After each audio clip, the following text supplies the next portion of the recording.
մենք գիտենք, որ նաև մեր հասարակության մեջ կան բռնություններ։ Տղամարդու կողմից, ասենք, կանայք բռնության են մատնվում։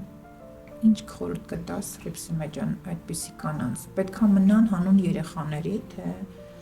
ընտրեն իրենց կամ երեխաներին։ Մեր հայկական իրականության մեջ, դու գիտես, մեր մենտալիտետը շատ ժամանակ ստիպում է, որպեսզի մենք դիմանանք։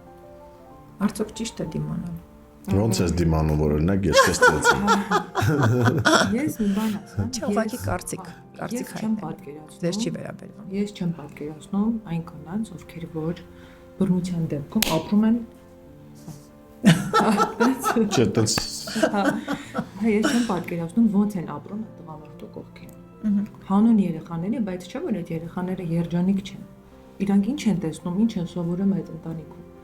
Ես միշտ նայում եմ իմ տղաներին ու մենք միշտ խոսում ենք այս թեմաներով, որովհետև Գրիգորը ամեն վարքյան ինձ ասում է, որ սիրում է մեր մոտ առողջ մթնոլորտ ու իմ տղաները երկուսն էլ ասում են, որ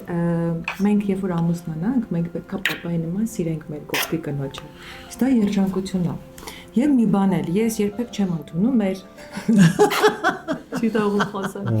Չեմ ընդունում, որ մեր տատիկներն են նույնիսկ միշտ ասել են, որ մենք ձեր համար ենք ապրել, մենք ձեր համար ենք արել, ոչ, դուք ձեր համար էլ անեիք, հորամա չիտաղու խոսալ։ Ես ուրախ եմ, որ իսկապես